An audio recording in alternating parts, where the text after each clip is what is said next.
What is going on, guys? It's ThePowerBauer 2 here. So in a little over 3 months from now, we will be getting a brand new Smash Bros. Game called Super Smash Bros. Ultimate, and I am so excited.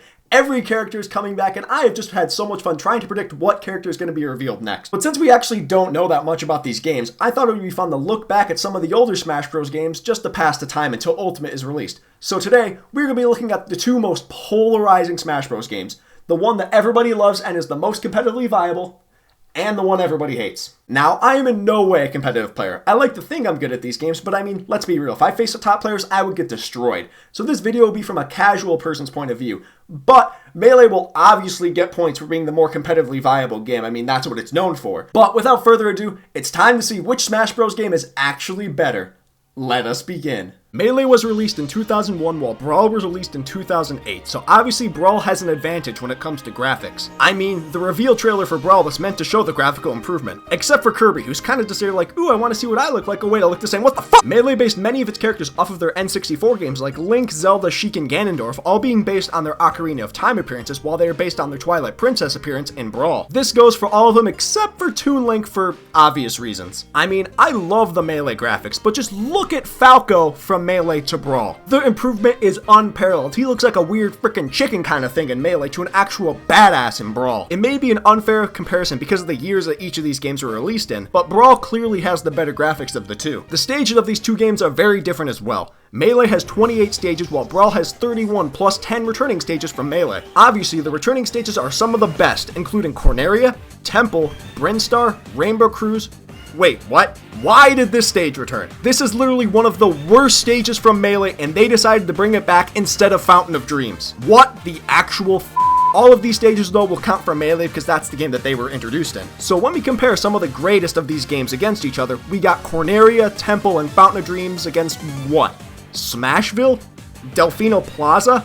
Castle Siege? This isn't even a competition. The stages from Brawl may look more appealing to the eyes and have more going on in them, but that doesn't make them better. It may be bias coming out, but I played so many matches with my brother on either Corneria or Temple back when Melee came out, and I always had so much more fun on them than in Brawl. We even once had a 99 stock 1v1 match on Temple, which I don't think I possibly could have done on any of the stages from Brawl. There is just something about these two stages that are just better than Brawl. Brawl has some good stages, but it just has some atrocious ones too. Norfair isn't even close to as good as Brinstar. They have similar ideas with lava and acid being in the stages to burn the players, but the way it's implemented in Brinstar is so much better with the stage raising and lowering towards the acid. Or is the acid raising and lowering? Question science may never answer. New Pork City is way too big for its own good, and what were they thinking with the ultimate chimera on this stage? That always pissed me off because you will be fighting someone and out of nowhere it will appear and bite you and kill you. What the fuck? And don't even get me started on Hannonbow. Honestly, who looked at the stage and thought, yeah, that'll be fun? Nobody in their right mind would ever say that. Melee has the better stages by a mile. There is something about them that makes them better. Maybe it's the aesthetic, or maybe it's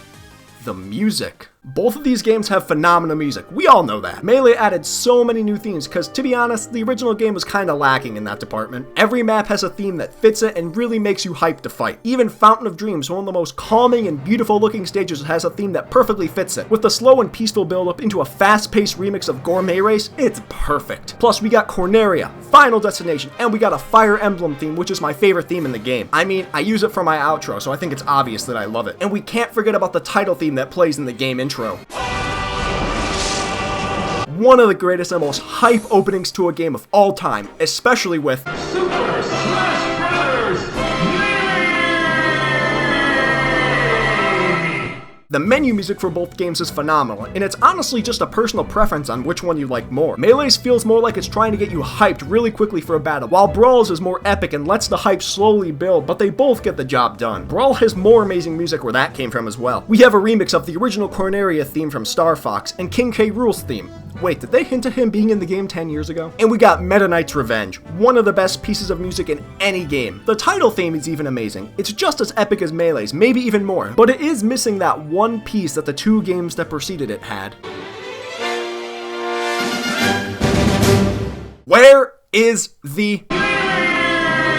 In all honesty, I know it's a dumb choice, but I am giving the music section to Melee literally just for this. I know it's just an announcer, but it's technically at the end of the intro theme, so it counts. Plus, this is my video, so I make the rules. Now, let's move on to the characters for these games. Melee introduced 14 new characters, some of which have become fan favorites. We got Falco, Ganondorf, and Mewtwo, all of which are beloved by so many. But Melee did give us some weird choices like Mr. Game & Watch. I wonder who that could be. Before Melee, it felt like such a special honor to be in Smash Bros. And only the greatest Nintendo characters could be added. But then we got Pichu. Okay, one of the biggest things that Melee did that probably doesn't get enough credit is the inclusion of Marth and Roy from Fire Emblem. I know from my personal experience that I had no idea who they were, and I'm sure most of you didn't either, as Fire Emblem was a Japanese exclusive before this. Without their inclusion, we may have never gotten those games overseas, and Melee deserves a ton of credit for that. We also got the Ice Climbers, who I never realized I loved so much until they weren't in Smash 4. I hate when they exclude characters from previous games, and guess what Brawl did? Brawl introduced 18 brand new fighters, but cut 5 from Melee. Dr. Mario, Pichu, and Young Link all make sense because they were clones and didn't really need to be added in the first place. But then they got rid of Mewtwo and Roy. Why? Roy might have been removed to add Ike, and Mewtwo was probably removed to add Lucario, but why? All of these characters could have just been in the game together. There was no reason to cut them. I don't get it. Although it sucks that some of these characters were removed, the new cast of characters was very strong. We got Wario, who was almost in Melee, actually, Lucas, and Zero Suit Samus, who was only played by people who actually love her games or just horny teenagers. Then we got Snake and Sonic. Who the saw this coming? I remember when it was revealed that they were being added to Brawl, and literally everyone was talking about it. For those of you who are too young, it was way more hyped up than either Ridley or King K. Rool being added to Smash Ultimate. Sonic was added late, and they delayed the game to add him into the game with moves that were basically just copy-pasted from other fighters, but it was still amazing to finally see him fight against Mario. Brawl also made slight changes to characters' movesets, like giving Mario his Flood Pack, making Link use his Twilight Princess items, and making Falco act more like a badass. He's like, yeah, I could just stand here and use my reflector, but why would I do that when I can just kick it at you and stun you? He does everything with a little more pizzazz than Fox, and it made him feel much more than the clone he was in Melee. And if you thought Mr. Game & Watch was a weird addition, well, Brawl gave us Rob. Why does Sakurai just love to give us troll characters? First Game & Watch, then Rob, then Duck Hunt? What are we gonna get in Smash Ultimate? The f***ing Virtual Boy? But the one thing that makes Brawl win over Melee in characters is the greatest Smash character of all time.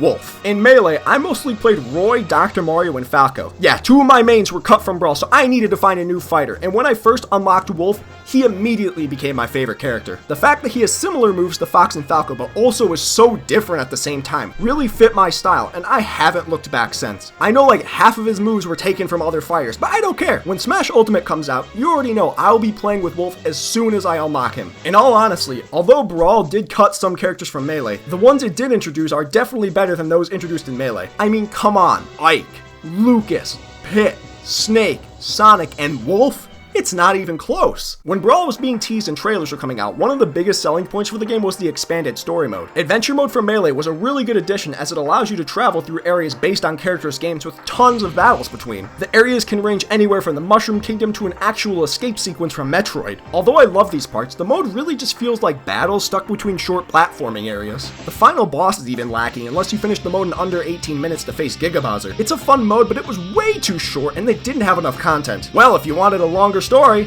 Subspace Emissary from Brawl has got it. Subspace took everything from Melee and expanded upon it. There's more areas, more characters, and sadly more cutscenes. Melee can be completed in under 30 minutes, while Subspace will take you hours to complete. I love that they actually added a long story mode to the game, but there is one aspect that I hate, and that's just how the areas look. Melee based each area off different fighters' games, but Brawl just sort of has generic forests, ruins, and things like that. Imagine if instead of just a basic jungle, Donkey and Diddy were on Congo Jungle or on DK Island from Donkey Kong 64. That would have been so much better and added so much more to the mode to make you feel like you were actually in their worlds. Plus, Brawl has the Great Maze, which is way too long and way too convoluted. However, even with all these negatives, I still think it was better than Melee's adventure mode. No adventure should take you 20 minutes. It should be a long journey to make you feel actually accomplished for completing it. I remember my brother and I playing 2-player Subspace for over 12 hours straight when Brawl first came out because we were so excited to play it, and that's just not possible with Melee. Brawl definitely has the better adventure mode. The rest of the single-player modes are essentially the same. All-Star mode and event matches are basically the same with just slight changes. The home run contest is literally the same, but the one thing that did change was the target test. Melee had unique stages for for each character to test your mastery of their abilities, while Brawl just had generic stages that only changed for the difficulty setting. But one thing that Brawl had that Melee didn't was the stage creator. It wasn't the best, and it was pretty basic, but it was so cool to actually create your own stage and show them off to your friends. In my opinion, these two aspects cancel out between these two games, as they are both better than what the other game has. Now, let's get to the part that I'm sure everybody was waiting for, the actual gameplay and the fighting mechanics. Melee is known for being the most competitive Smash Bros. Game with the best gameplay, while Brawl is hated for everything it introduced. Like I said earlier, I am in no way a competitive player and nowhere near amazing at the game, but Melee does have some great aspects and I cannot deny them. There's obviously wave dashing, L canceling, ledge hogging, everything that makes Melee the competitive powerhouse that it is. Melee is the fastest paced Smash game and it really is perfect for intense 1v1 battles. No items,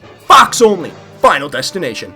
That joke hasn't been overused at all, right? Many of these mechanics were actually just little glitches that were unintentionally added to the game. This is because the game was rushed to be released near the GameCube's launch. Sakurai knew most of these glitches were in the game, but he didn't think they would be as broken as they ended up being. Brawl basically took everything that made Melee the amazing fighting game it was and threw it out the window to make it cater more to casual players. The game has a much slower and floatier gameplay and removed many of the Melee mechanics. Brawl also added new items including the Smash Ball for Final Smashes, which was one of the most shown off mechanics before the game was released. And I can't deny it, Final Smashers are an amazing addition. Sure, some are completely useless and some are just f***ing weird, but so many fighting games give characters a big finishing move and it was time to add it to Smash. Although I like some of the additions that Brawl made, there is one thing that Brawl added that I cannot defend. That is random tripping. Why was this even considered? Who thought this was a good idea? There is literally no reason for this to be in the game, and it completely ruins some battles you can have. I can handle the slower and floatier gameplay. I personally like it actually, but I can't defend the tripping mechanic. It's just so dumb. So now it's time to look at which game is better.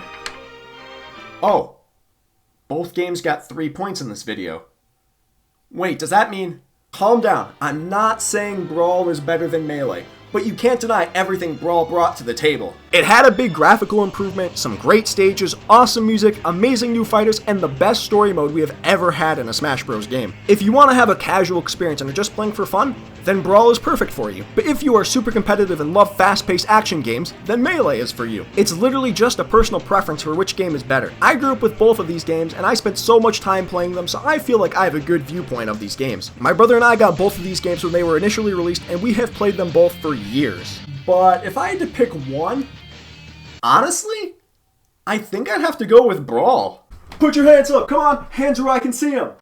What did I do? We were told you said Brawl was better than Melee. Clearly you were mentally insane, so we're here to take you to an insane asylum. Come on, let's go. Oh,